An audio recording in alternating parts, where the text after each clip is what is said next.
Einstein mass energy equivalence में क्या है? Einstein discovered that mass can be converted into energy and vice versa. He showed that mass and energy are equivalent and related by the relation. मास में और energy में एक relation होता है, ये आइंस्टीन ने फाइंड आउट किया था।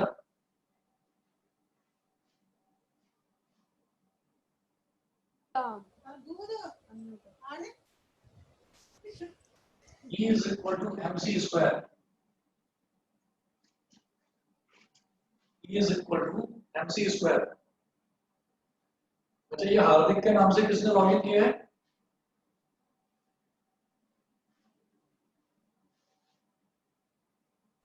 सर मैं आदित्य तिवारी के नाम से। हाँ, ये हार्दिक के नाम से आदित्य तुमने किया था login?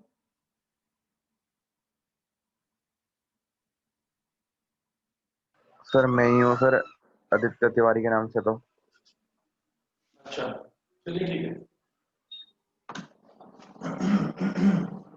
E is equal to mc square, where c is the speed of light. Where c is the speed of light.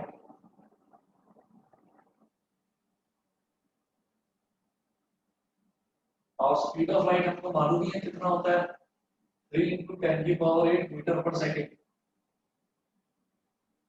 3 into 10 की पावर 8 मीटर पर सेकंड। ये बस छोटा सा आपको एक रिलेशन के ध्यान रखना है। और उसके बाद फिर जो अगला इसमें पोर्शन है वो है पावर। पावर करते हैं start.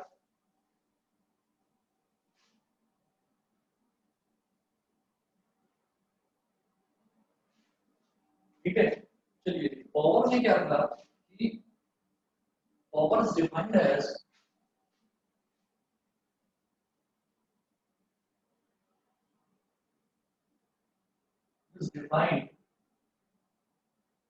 the rate of doing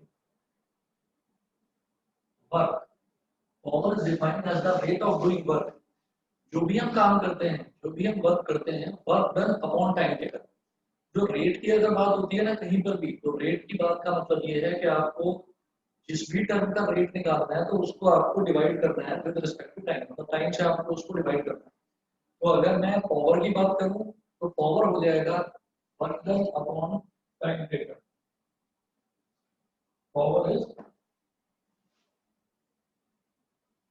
average power होगी work done upon time taken. ठीक है, और ये जो W है वर्क डन, इसकी यूनिट होती है जूल्स और इसकी यूनिट होती है सेकंड्स। तो पावर की यूनिट को चाहे तो आप जूल पर सेकंड बोल दीजिए, चाहे तो जूल पर सेकंड बोल दीजिए पावर की यूनिट को, और नहीं तो जूल पर सेकंड को ही क्या बोला जाता है, वॉट बोला जाता है, वॉट। ऐसा ही unit of power is watts, WA ठीक। ये चीज तो इसमें आपको कुछ नया नहीं लगा होगा, ये आप पहले कर चुके हैं। इसमें कोई ऐसी चीज नहीं है जो आपने नया कोई कंसेप्ट पढ़ा हो। Power work done upon time taken होता है, ये 9th क्लास में 10th क्लास में आप लोग पढ़कर आए ही। ठीक है जी, चलिए जी। उसके बाद नेक्स्ट है कि हमें ये बताना है कि इंस्टेंटेनियस पावर क्या होती है। तो जब मैं जानता हूँ कि जैसे मान लीजिए हमसे स्पीड की बात करी जाती है, तो स्पीड की भी अगर हम बात करते हैं तो हम बोल देते हैं सीधा सीधा distance upon time taken.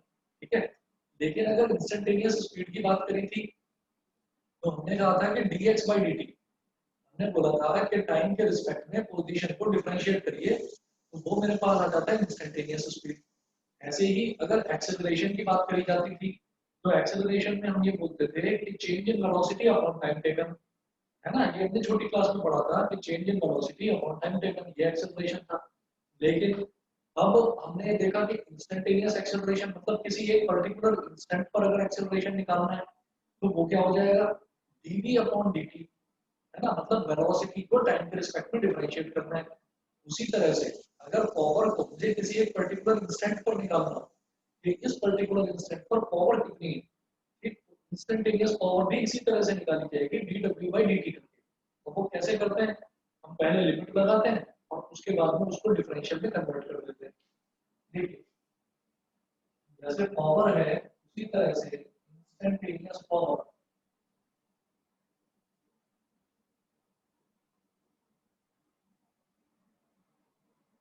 Instantaneous power के लिए क्या होगा कि the instantaneous power is defined as the limiting value of the average power as the interval approaches zero। ठीक है, ये तो पूरी उन्होंने डेफिनेशन बता दी कि डिफरेंशियल किस तरह से उसका कहा जाता है। आप इंस्टेंटेनियस पावर की अगर बात करेंगे तो ये P इज इक्वल टू, हम बोलेंगे यहाँ पर limit delta T tending to zero delta W upon delta T, delta W upon delta T. और जब limit delta T tending to zero delta W upon delta T, ये जो पूरी term लिखी जाती है ना, इस पूरी टर्म को ही हम क्या बोलते हैं, डिफरेंशियल। ठीक, तो इसको मैं बोलता हूँ डी डब्ल्यू बाई डी टी। तो हमारा पी है, ये हो जाएगा डी डब्ल्यू बाई डी टी। हमारी जो इंस्टेंटेनियस पावर है ये हो जाएगी डी डब्ल्यू बाई डी टी। ठीक, ये हम फर्स्ट चैप्टर, सॉरी जो आपका थर्ड चैप्टर था, थर्ड चैप्टर और फोर्थ चैप्टर दोनों में हम देख कर आए हैं कि अगर limit delta T tending to zero कर दिया जाए और delta W by delta T करा जाए तो क्या होता है कि वो हमारा डिफरेंशियल के बराबर हो जाता है। तो सीधी सीधी बात है कि अगर इंस्टेंटेनियस पावर निकालनी है तो भी आपको डी डब्ल्यू बाई डी टी करना पड़ेगा। ठीक है, मतलब small work done upon small time taken. ठीक, और इसको क्या करते हैं, डिफरेंशिएट करते हैं। चलिए, ये करने के बाद में फिर हम ये कह सकते हैं कि जैसे मुझे ये पता चला कि P is equal to d डब्ल्यू बाई डी टी है। ठीक है, तो हम इसको ये कहेंगे कि if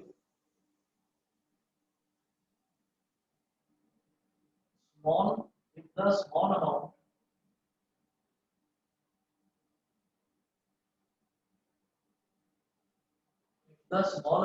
of work done is dw, the small amount of work done is dw and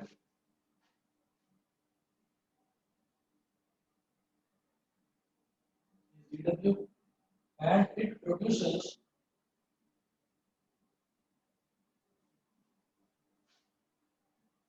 and force applied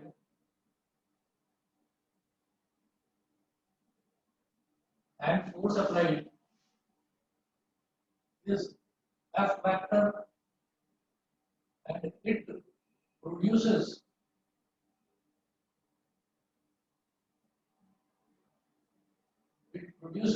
a displacement,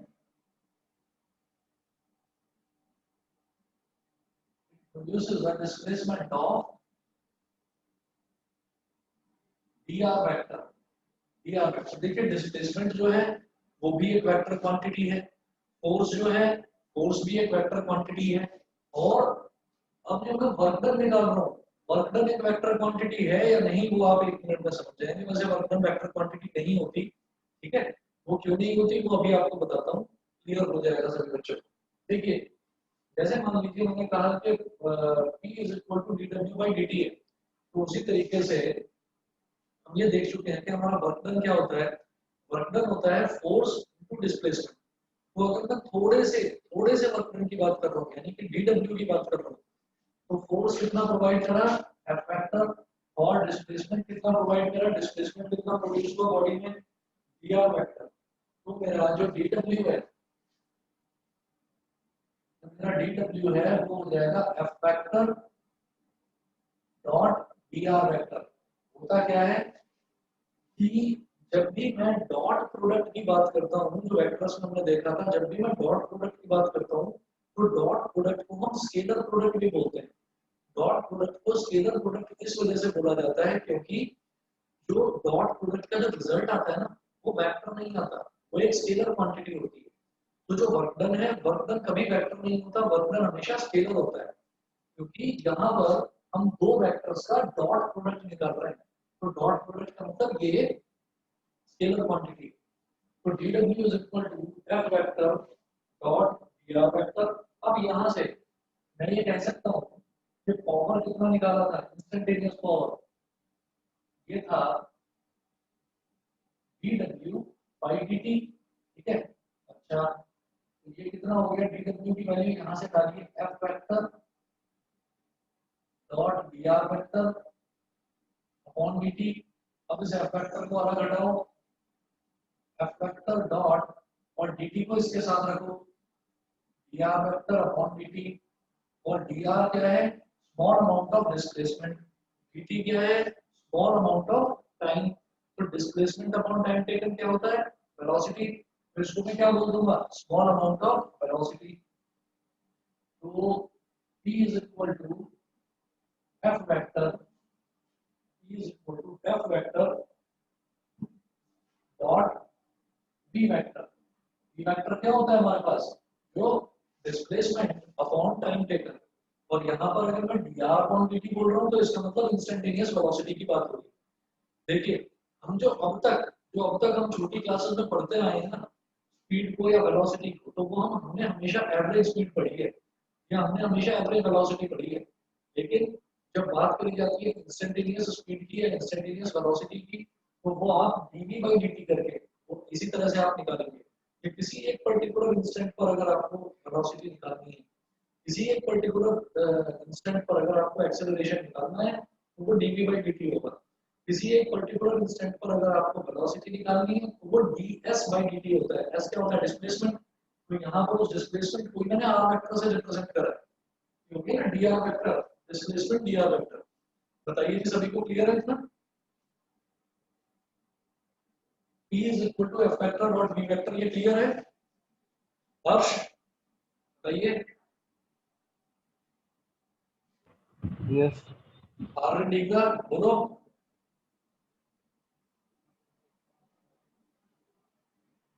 are डीगा, मेरी आवाज नहीं आ रही है। एकांश, तनिष्का,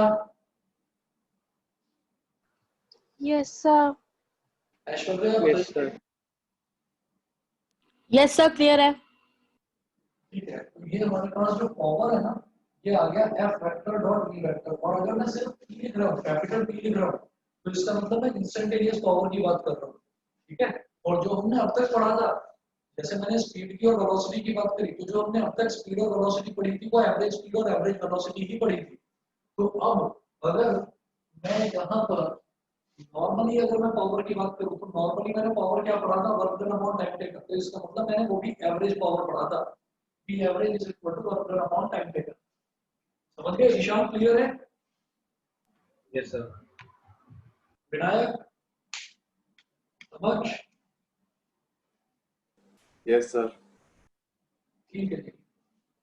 अब नेक्स्ट देखते हैं इसमें,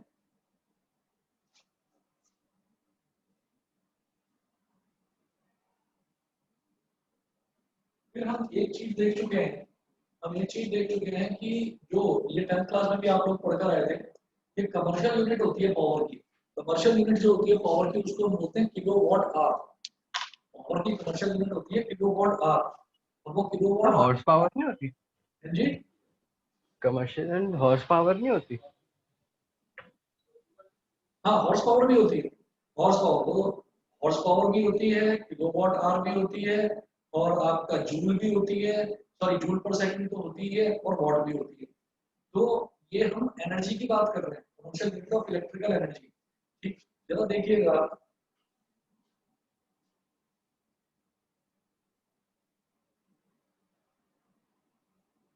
हमने ये कहा कि अगर मैं इस वर्क डन की बात करूं, मैं अगर इस वर्क डन की बात करूं, तो इसकी यूनिट होती है जूल, इसकी यूनिट जूल होती है। अगर कोई भी ऑब्जेक्ट है, कोई भी ऑब्जेक्ट वो कितना काम करेगा, वो उतना काम करेगा जितनी उसके अंदर एनर्जी होगी, ठीक है। और एनर्जी की यूनिट भी बेटा जूल ही होती है। तो अगर मान लीजिए हम ये कहें कि किसी भी ऑब्जेक्ट ने कितना काम कर दिया, कितना काम कर दिया, तो वो तो हो जाएगा work done upon time taken. अगर हम ये बोलें कि कोई ऑब्जेक्ट कितना काम कर सकता है ना, how much work it can do, तो उससे वो कैसे पता चलेगा, वो एनर्जी से पता चलेगा। जितनी एनर्जी होगी वो उतना ही काम कर पाएगा। तो इस तरीके से हम ये कहेंगे कि भाई अगर कोई भी ऑब्जेक्ट ऐसे ही स्टेशनरी पोजीशन में है, यानी कि कोई भी ऑब्जेक्ट जो है वो रुका हुआ है, वो मोशन में नहीं है, तो आप क्या करेंगे, आप ये बता देंगे कि उसके अंदर कितनी पावर है। वो कैसे पता चलेगा, उसके अंदर की एनर्जी। हाँ बताइए, बोलिए, कुछ कह रहे थे। तो उसके अंदर कितनी एनर्जी है, उस एनर्जी को अगर हम टाइम से डिवाइड कर देंगे तो हमारे पास पावर का पता चल जाएगा। तो हम ये कह सकते हैं जैसे पावर जो है work done upon time taken, work done की यूनिट भी जूल होती है, एनर्जी की यूनिट भी जूल होती है। मैं पावर को ये भी कह सकता हूँ, मैं ये भी कह सकता हूँ कि power is equal to energy upon time taken, energy upon time taken. ठीक है, तो हम ये कह सकते हैं कि जैसे पावर है, पावर इनटू टाइम टेकन अगर करेंगे तो वो एनर्जी हो जाएगा। Energy is equal to power multiplied by time taken. ठीक है, और जब मैं कमर्शियल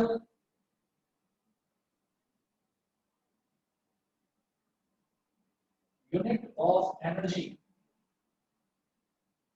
जब मैं एनर्जी की कमर्शियल यूनिट की बात करता हूँ, तो एनर्जी की कमर्शियल यूनिट होती है kilo watt hour, KWH। KWH का मतलब क्या हो गया, किलो वॉट आवर, ये एनर्जी की कमर्शियल यूनिट होती है। अभी क्या करेंगे इसमें, इसका मतलब क्या है, kilowatt is getting multiplied by hour, इसका मतलब क्या है कि पावर की यूनिट किलोवाट में और टाइम की यूनिट आवर्स में। ठीक, तो हम क्या करेंगे कि यहाँ पर एनर्जी जब भी निकालेंगे,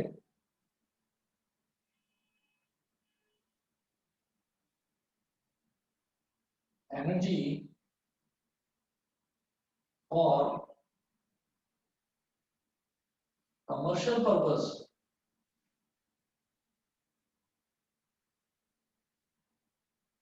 commercial purpose can be calculated by taking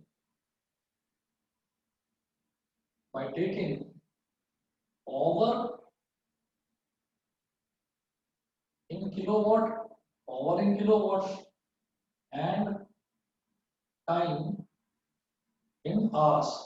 बताइए जी सभी बच्चों को क्लियर है, पावर किलोवाट में होनी चाहिए और जो टाइम है वो टाइम यस सर। होनी चाहिए। ठीक है, अच्छा जी, अब इसके बाद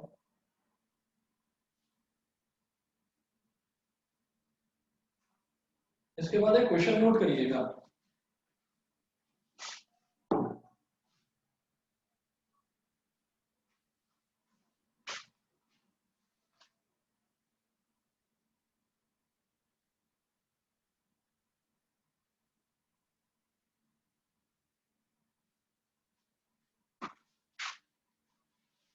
देखिए क्वेश्चन नोट करें, a car of mass 2000 kilogram is lifted up a distance,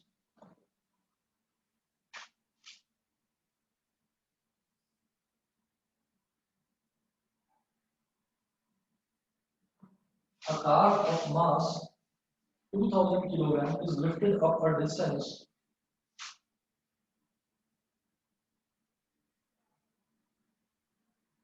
a car of mass 2000 kilogram lifted up a distance of 30 meter by a crane, distance of 30 meter by a crane in 1 minute, in 1 minute। दिखाई दे रहा है बेटा सभी को,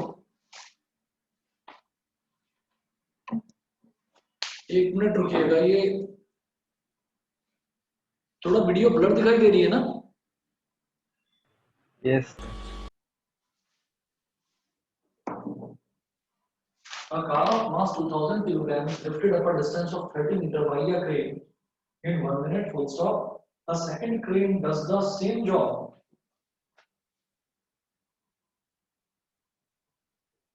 A second crane does the same job in 2 minutes. A second crane does the same job in 2 minutes. Full stop. Do the cranes consume the same or different amounts of fuel? Do the cranes consume same or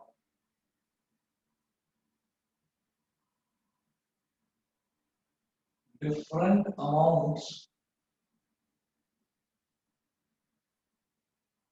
of fuels? पहले तो ये बताना है same और different amounts of fuel. Second है इसमें जो आगे पूछ रहे हैं what is the power supplied by each crane?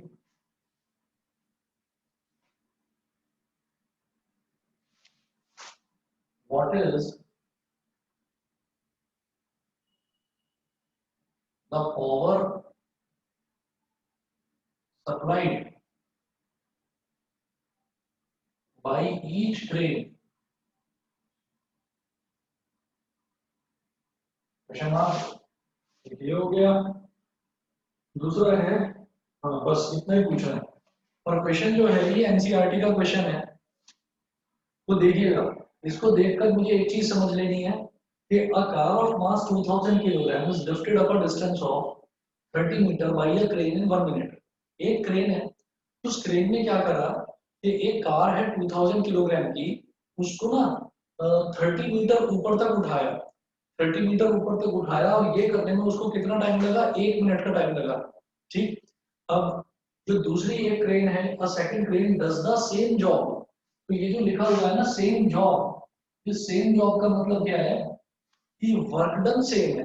भाई जब वो सेम काम कर रही है जो पहली क्रेन ने काम करा वही सेम काम दूसरी क्रेन कर रही है. मतलब कि दूसरी क्रेन ने भी एक 2000 किलोग्राम के मास को 30 मीटर तक उठाया लेकिन उसको उठाने में 2 मिनट का टाइम लगता है. ठीक है. तो सबसे पहले वो पूछ रहे हैं do the cranes consume same और डिफरेंट अमाउंट्स ऑफ फ्यूल. ठीक. वर्क डन जो है वर्क डन डिपेंड करता है फोर्स पर और डिस्प्लेसमेंट पर. वर्क डन दोनों का सेम है क्योंकि उन्होंने दोनों ने 30-30 मीटर तक ऊपर उठाया है. तो जब वर्क डन सेम है तो इसका मतलब दोनों के दोनों फ्यूल सेम कंज्यूम करेंगे. ठीक है. जब दोनों का वर्क डन सेम है तो दोनों के दोनों फ्यूल्स सेम कंज्यूम करेंगे क्योंकि वर्क डन टाइम पर डिपेंड नहीं करता. वर्क डन होता है फोर्स इनटू डिस्प्लेसमेंट. तो अगर दोनों के दोनों जो सेम काम कर रहे हैं कि 30-30 मीटर तक उठा रहे हैं किसी एक 2000 किलोग्राम की गाड़ी को तो उसमें उनका जो फ्यूल है वो फ्यूल कंजम्पशन सेम होगा. ठीक है. तो हम यहाँ पर ये कहेंगे कि इसके आंसर में एज बोथ द क्रेन्स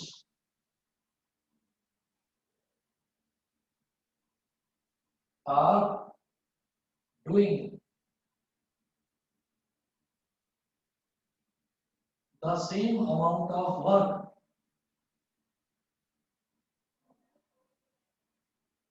और वर्क के आगे ब्रैकेट में लिखेंगे which depends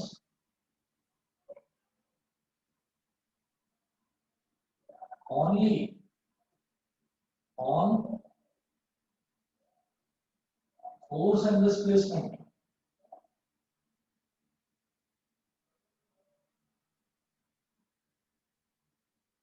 So they will consume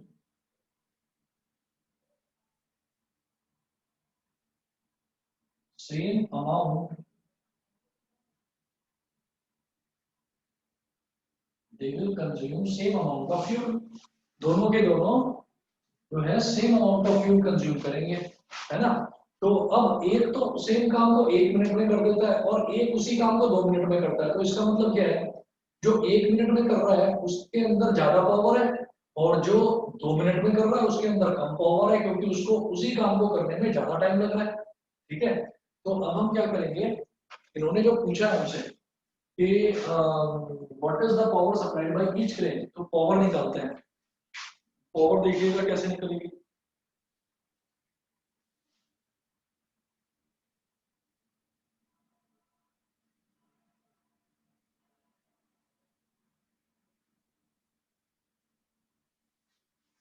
work done होता है फोर्स इनटू डिस्प्लेसमेंट, और जब किसी भी ऑब्जेक्ट को नीचे से ऊपर उठाया जाता है, जब किसी भी ऑब्जेक्ट को नीचे से ऊपर उठाया जाता है, तो जो फोर्स है वो फोर्स कितनी लगती है, वो फोर्स लगती है उसके वेट के बराबर, उसके वेट के बराबर। और वेट क्या होता है, m इंटू जी।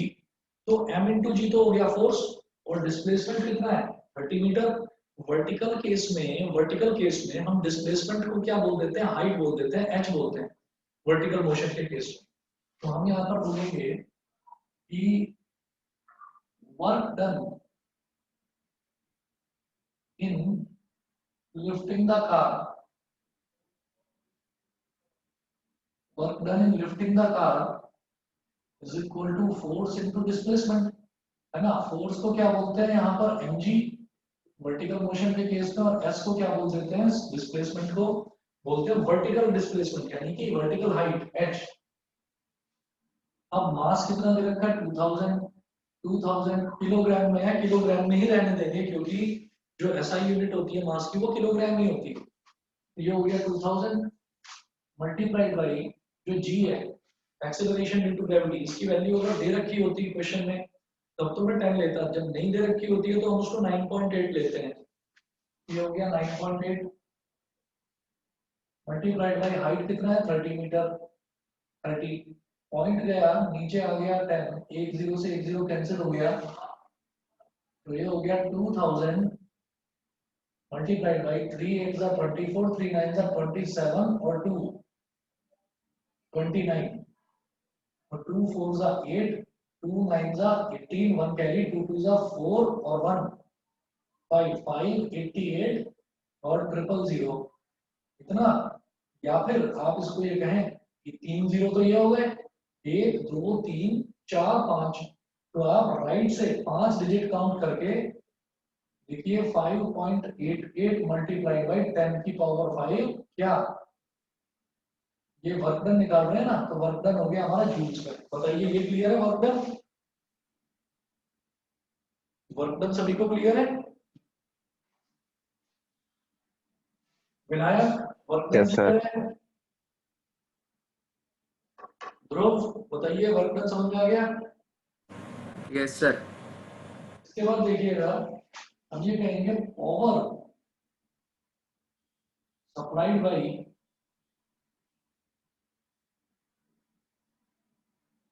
क्रेन 1। क्रेन 1 कितनी पावर सप्लाई कर रही है, तो क्रेन 1 को ये काम करने में, इतना वर्क करने में क्रेन 1 को लग रहा है सिर्फ 1 मिनट। तो पावर सप्लाइड बाई क्रेन 1 को मैंने बोल दिया P1, तो P1 क्या हो जाएगा, work done upon time taken by crane 1, time taken को मैंने बोल दिया T1। याद रखिए वर्क डन जब जूल में लेंगे तो टाइम कितना लेंगे, टाइम को लेना है फिर सेकंड में, तो वो बोला 1 मिनट, 1 मिनट का मतलब क्या हो गया 60 सेकंड्स। तो 5.88 मल्टीप्लाइड बाई 10 की पावर 5 अपॉन 60 सेकंड्स, 60 सेकंड्स ये ऊपर हो गया जूल। तो जरा देखें ये इसको डिवाइड करता है या नहीं। 9 जा हाँ हो जाएगा, 6 10 हो गया, और 6 0 पॉइंट, और 6 9 जा 54, 58 माइनस 54 कितना हो गया 4 4 8 48, तो 6 8 जा 48, तो 0.98 into 10 की पावर 5 जूल, 0.98 into 10 की पावर 5 अपॉन 10, ये बचा पॉइंट का यार, तो नीचे आ गए 2 जीरो और, ठीक है। और इसको मैं क्या बोल सकता हूँ, 10 की पावर 5 का मतलब 98 के आगे ये 10 की पावर 5 है ना, तो 5 जीरो लगा दीजिए आप, 1 2 3 4 5 और अपॉन में 1000, तो 3 जीरो से ये 3 जीरो कैंसिल आउट, तो 9800 वॉट आ गया। ये बताइए क्लियर है कि नहीं? सभी को क्लियर है? पावर सप्लाइड बाय क्रेन 1, बोलो। Yes Yes. सर। अच्छा, उसके बाद देखिएगा कि मैं ये मिटा रहा हूं इधर से।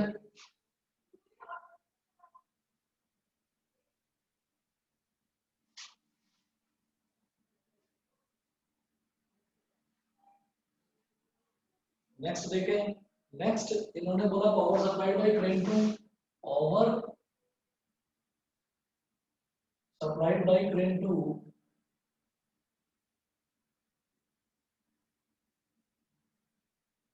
पावर सप्लाइड बाय क्रेन 2 वो हो जाएगी P2, P2 is equal to W upon T2। बेटा वर्क डन तो सेम है, 5.88 मल्टीप्लाइड बाय 10 की पावर 5।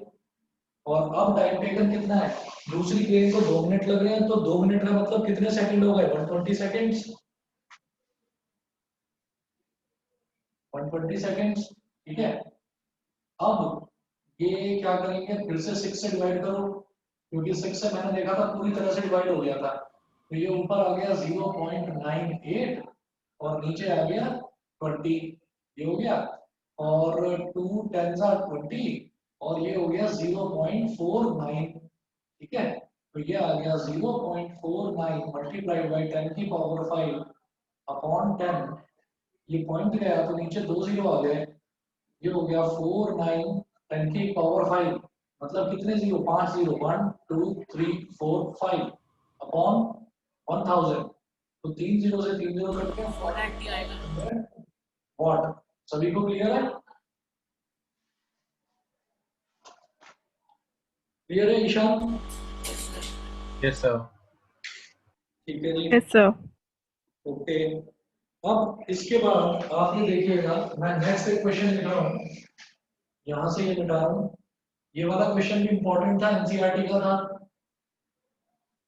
तो इस वाले क्वेश्चन में आपने एक जो मेन कॉन्सेप्ट देखा, देखिए ये तो इसमें तो कोई प्रॉब्लम नहीं है, पावर तो आपने निकाली है 9th क्लास में भी 10th क्लास में भी, तो पावर निकालने में कोई प्रॉब्लम नहीं है। लेकिन जो मेन कॉन्सेप्ट देखा है कि उन्होंने बोला कि एक मतलब जो वो है क्रेन है, उसको तो सेम टाइम लग रहा है काम करने में, दूसरी को, दोनों को सेम टाइम लग रहा है काम करने में, डूइंग को, सॉरी अलग अलग टाइम लग रहा है डूइंग द सेम जॉब। तो जब भी वो कुछ इस तरीके का क्वेश्चन अगर मेंशन करा जाए कि डूइंग द सेम जॉब, तो आप समझ जाना है कि मेरा वर्क डन सेम है, ठीक है। तो ये इंपॉर्टेंट चीज थी इसमें। नेक्स्ट देखिएगा, नेक्स्ट क्वेश्चन है एन एलिवेटर। एलिवेटर मतलब लिफ्ट होता है।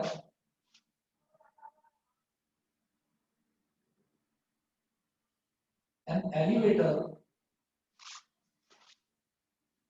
which can carry a maximum load of 1500 kilogram, which can carry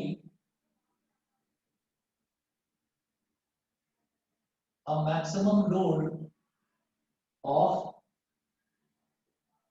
1500 kilogram, और ब्रैकेट में मैंने मेंशन कर रखा है कि lift plus passengers,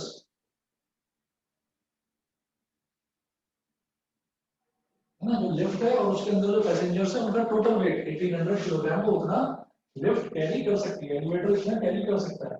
is moving up with a constant speed, is moving up is moving up with a constant speed, is moving up with a constant speed of 2 meter per second or 2 meter per second, ठीक है। The frictional force opposing the motion, the frictional force, the frictional force opposing the frictional force opposing the motion frictional force opposing the motion is the frictional force opposing the motion is 4000 Newton. Is 4000 Newton. ठीक है? Full stop. Determine the minimum power delivered by the motor to the elevator. Full stop. Determine the minimum power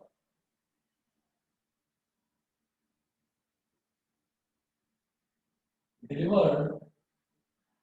Determine the minimum power delivered by the motor to the elevator.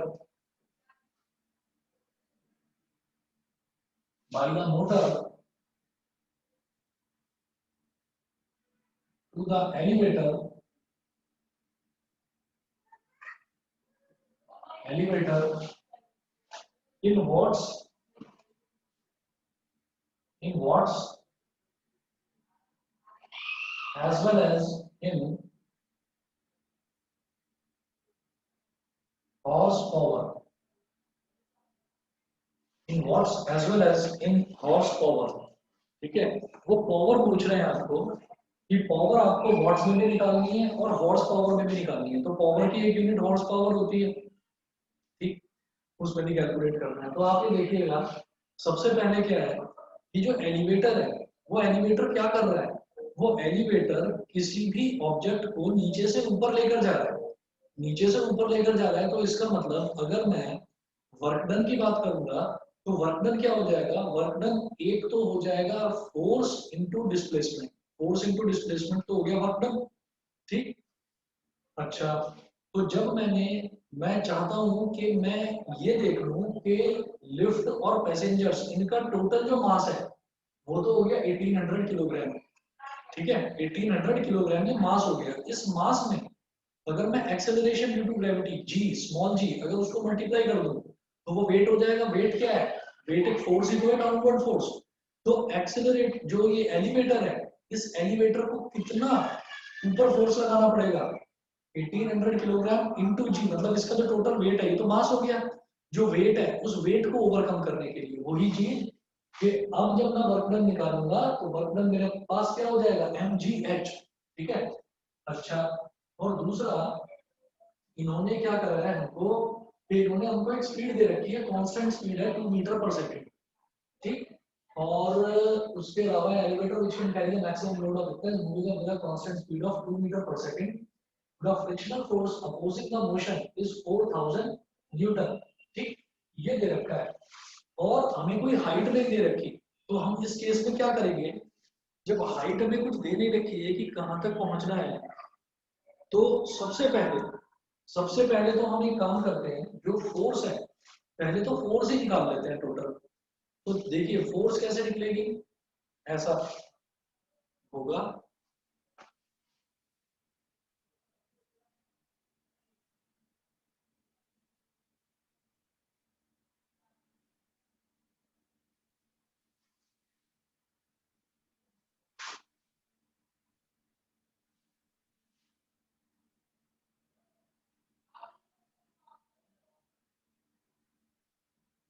total force which the elevator has to overcome, total force which the elevator has to overcome, कितनी force को उसको overcome करना पड़ेगा। एक तो elevator के खुद के वजन के बराबर, वेट के बराबर, है ना, एक तो वो वाली फोर्स को ओवरकम करना पड़ेगा। दूसरा वो बोल रहे हैं कि 4000 न्यूटन ये फोर्स भी लग रही है। तो फ्रिक्शनल फोर्स कहाँ लगती है, फ्रिक्शनल फोर्स हमेशा opposite to the direction of motion लगती है। तो मोशन का डायरेक्शन कहाँ है, ऊपर की तरफ, तो फ्रिक्शनल फोर्स नीचे की तरफ लगेगी। और जो वेट है, वेट भी तो नीचे की तरफ लग रहा है, तो टोटल फोर्स कितनी हो गई, नीचे की तरफ, वेट प्लस फ्रिक्शनल फोर्स। तो total force which elevator has to overcome is equal to mg। एक तो mg हो गया वेट ऑफ द एलिवेटर, और दूसरा हो गया फ्रिक्शनल फोर्स, फ्रिक्शनल फोर्स। अब देखते हैं जी। अब जैसे mg है तो अच्छा, इस क्वेश्चन में मैं मेंशन करना भूल गया हूँ कि यहाँ पर मेंशन कर रखा है g is equal to 10 metre per second square, ये मेंशन कर रखा है। तो मास कितना था 1800, तो 1800 multiplied by 10 plus frictional force कितना दे रखा है 4000,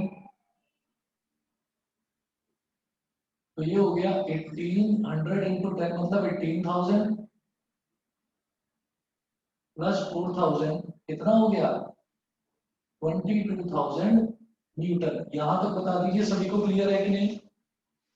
अनुवाद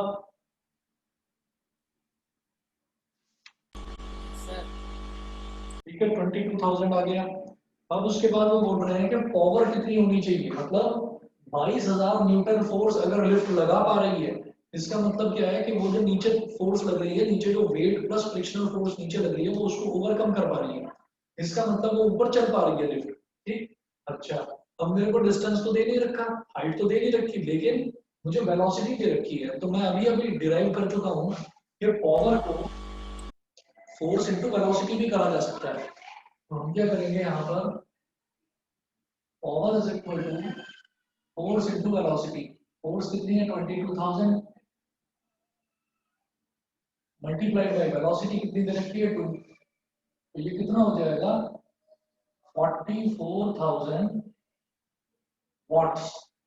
ये हो गया 44,000 वॉट्स। एक तो वॉट्स में निकालना था और एक निकालना था हॉर्स पावर में। तो हॉर्स पावर का हमको ये ध्यान रखना है, नोट करके लिख लीजिए, पता भी होगा कुछ बच्चों को। 1 horse power is equal to 746 watts. 1 horse power 746 watts के बराबर है। तो 746 से अगर मैं इसको डिवाइड कर दूंगा तो मेरी पावर जो है वो हॉर्स पावर में आ जाएगी, ठीक है। तो इट इंप्लाइज दैट 1 वॉट, जब 746 वॉट में 1 हॉर्स पावर है तो 1 वॉट में कितना होगा 1/746, 1/746 हॉर्स पावर। और कितना वॉट है 44,000 वॉट। तो 44,000 वॉट में कितना हॉर्स पावर हो जाएगा 1/746 मल्टीप्लाइड बाई 44,000। अब इसको मैं टाइम बचाने के लिए कैलकुलेटर से कर रहा हूं, एक मिनट रुकिए जरा, या आप लोग देख सकते हैं तो आप देखिए कितना आंसर आ रहा है।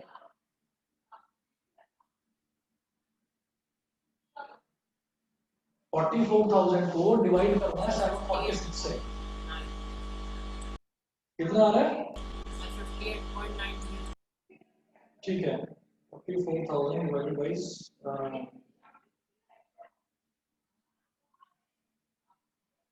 सही है 58.98 आ रहा है। तो ये हो गया 58.98 हॉर्स पावर, या 98 बहुत बड़ी टर्म है तो आप इसे इक्विवेलेंट बोल सकते हो 59 हॉर्स पावर। बताइए बेटा सभी को क्लियर है? सभी को क्लियर है ये question? Yes, sir. Yes, sir. ठीक है, अच्छा तो यहां तक आते आते हमारा पावर वाला खत्म हो गया, वर्क पूरी तरह से फिनिश, एनर्जी फिनिश और पावर फिनिश। इसके बाद इसी चैप्टर में एक लास्ट टॉपिक और दे रखा है कोलिजन्स। ठीक, तो वो कोलिजन स्टार्ट करते हैं। देखिए कोलिजन का मतलब क्या होता है टकराव। कोलिजन का मतलब होता है टकराव, किसी भी दो बॉडीज का, किन्हीं भी दो ऑब्जेक्ट्स का आपस में टकरा जाना इज नोन एज कोलिजन। ठीक, तो फिर एक तो ये हो गया कि कोई दो बॉडीज आपस में टकरा रही हैं, और एक ये हो गया कि वो किस तरह से टकरा रही हैं। तो जो जिस तरह से वो बॉडीज आपस में टकराएंगी ना, जिस तरह से उनका कोलिजन होगा, तो उससे मैं ये बता सकता हूँ कि कोलिजन्स को किस तरीके से हम क्लासिफाई कर सकते हैं। तो देखिएगा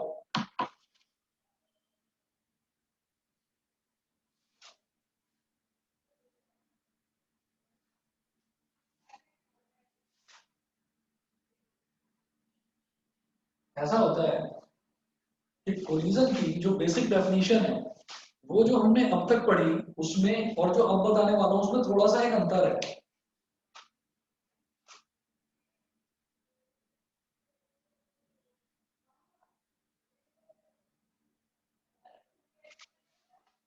इसमें होता है a collision is said to occur between two bodies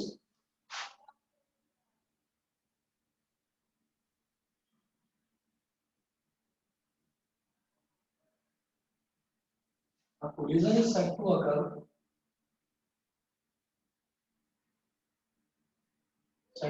between two bodies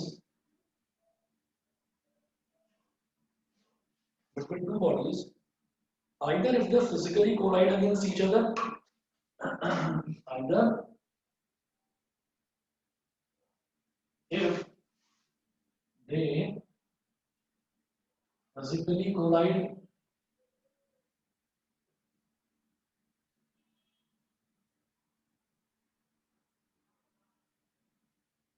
they physically collide against each other or if the path of one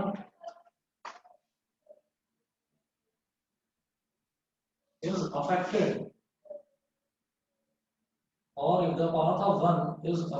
by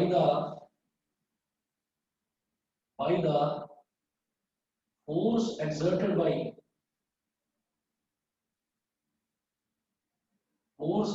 by other. ठीक है, तो ये आप लोगों के लिए नया है। जैसे आप लोगों ने ना, आप काफी सारी चीजें इसमें देखेंगे जो हम अभी 11th क्लास में पढ़ रहे हैं फिजिक्स में, काफी सारी चीजें आप कोरिलेट कर पाओगे वो जो आप 9th क्लास की फिजिक्स में पढ़कर आए हैं।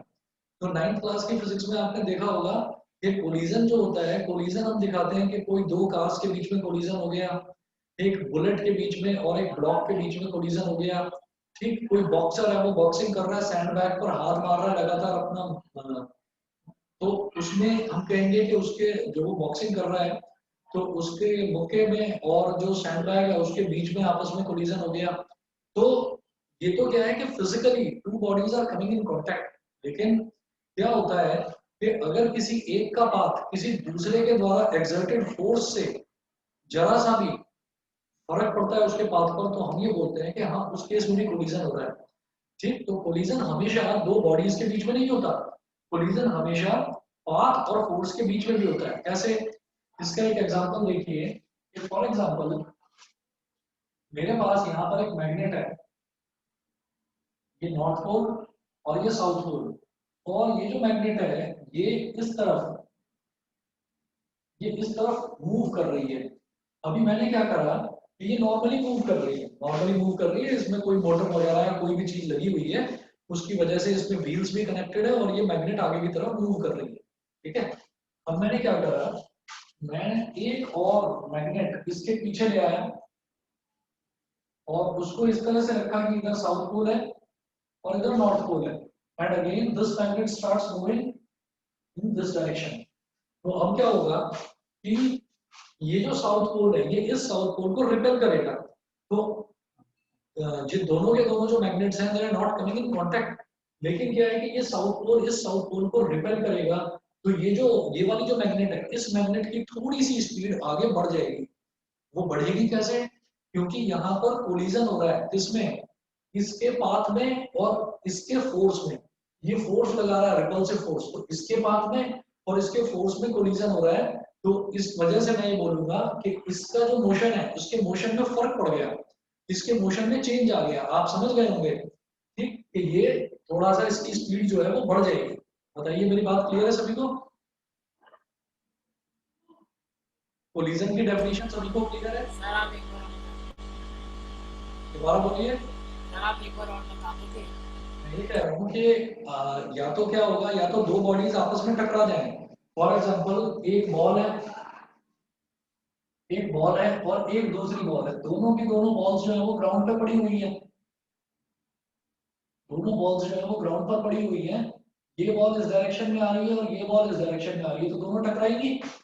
तो जब दोनों फिजिकली टकराएंगी, दोनों जब फिजिकली टच करेंगे एक दूसरे को, तो हमने ये कह दिया कि देयर इज अ कोलिजन। तो physical interaction, physical colliding is known as collision.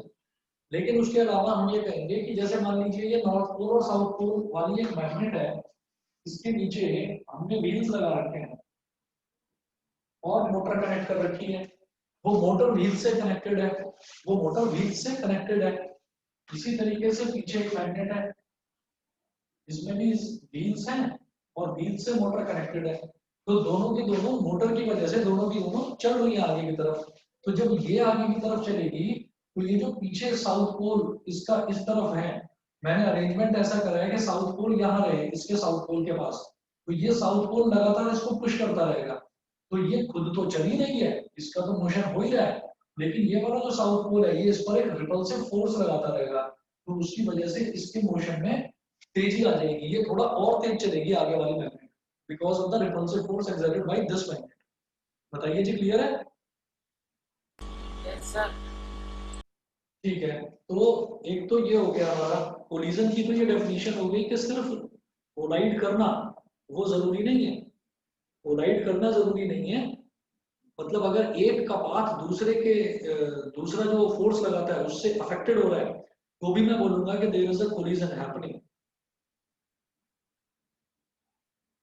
अब उसके बाद हम ये देखेंगे कि कोलिजन के बाद में ना, कोलिजन के बाद में मतलब जब टकरा जाती है बॉडी, तो टकरा जाने के बाद में कुछ ना कुछ तो लॉस ऑफ एनर्जी होता है। फॉर एग्जांपल दो गाड़ियां आ रही हैं, वो आपस में टकरा गई, तो कुछ ना कुछ तो एनर्जी का लॉस होगा, ठीक। और वो टकराएगी कब, कोई भी बॉडी दूसरी बॉडी से कब टकराएगी, जब बॉडी मोशन में होगी, और जब बॉडी मोशन में होगी तो एनर्जी को क्या बोलते हैं, काइनेटिक एनर्जी या पोटेंशियल एनर्जी? बताइए, जब बॉडी मोशन में होती है तो एनर्जी को क्या बोलते हैं, काइनेटिक या पोटेंशियल? चलिए जी, पता ही नहीं है इसका मतलब किसी को। Potential. अच्छा, चलिए, तो हमने ये कहा कि दो तरीके के कोलिजन होते हैं, एक कोलिजन को हम बोलते हैं इलास्टिक कोलिजन और एक को बोलते हैं in elastic collision.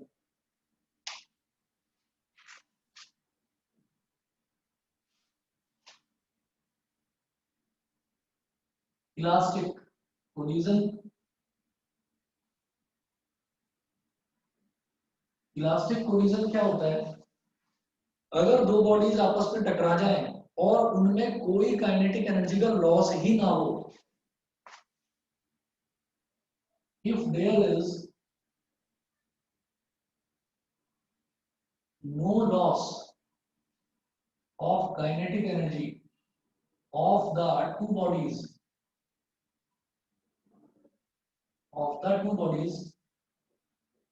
after collision, तो उसको बोलते हैं इलास्टिक कोलिजन। इसी तरीके से दूसरा आता है in elastic collision. In elastic collision में क्या होता है कि जब दो बॉडीज टकराती हैं और किसी तरीके का लॉस होता है, तो जो प्रैक्टिकल कोलिजन है वो यही होते हैं इन इलास्टिक कोलिजन। कुछ जो मतलब थ्योरेटिकल जो कुछ प्रॉब्लम्स हैं उनमें इलास्टिक कोलिजन्स भी आता है। तो इलास्टिक कोलिजन क्या हो गया कि जहां पर दो बॉडीज टकराई और टकराने के बाद, फॉर एग्जांपल दो गाड़ियां टकराई आपस में, टकराने के बाद भी दोनों की वेलोसिटी अगर पूरी तरह से सेम है तो मैं उसको बोलूंगा इलास्टिक कोलिजन। वेलोसिटी सेम है यानी कि दोनों की एनर्जी भी सेम है, क्योंकि मास तो चेंज होने से रहा है ना। तो क्योंकि जो काइनेटिक एनर्जी है वो किस पर डिपेंड करती है, मास पर और वेलोसिटी पर। हाफ mv², तो मास तो चेंज होने से रहा, मास तो सेम रहता है। तो हमने ये कहा कि भाई चलिए दो बॉडीज टकराई और टकराने पर किसी भी तरीके की वेलोसिटी में चेंज नहीं आया, तो हम ये बोलेंगे कि दोनों की वो जो कोलिजन है, that collision is known as elastic collision. और अगर दोनों में if there is a loss of kinetic energy, if there is a loss of kinetic energy, तो उस केस में जो कोलिजन है उसको हम इन इलास्टिक कोलिजन बोलते हैं। बताइए जी, दोनों में डिफरेंस क्लियर है सभी को? डिफरेंस क्लियर है सभी को? बताइए।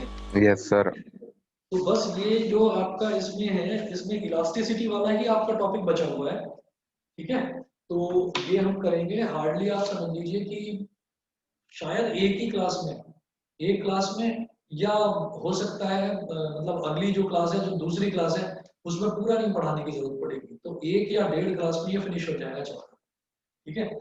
और मैं आपको 2 या 3 दिन, मैक्सिमम 2 या 3 दिन के अंदर अंदर आपको मैं इसके नोट्स भेजता हूँ पूरे कंप्लीट, ठीक है। Okay, sir. चलिए जी, फिर आज के लिए इतना ही करेंगे। हाँ जी Thank you, sir. ओके।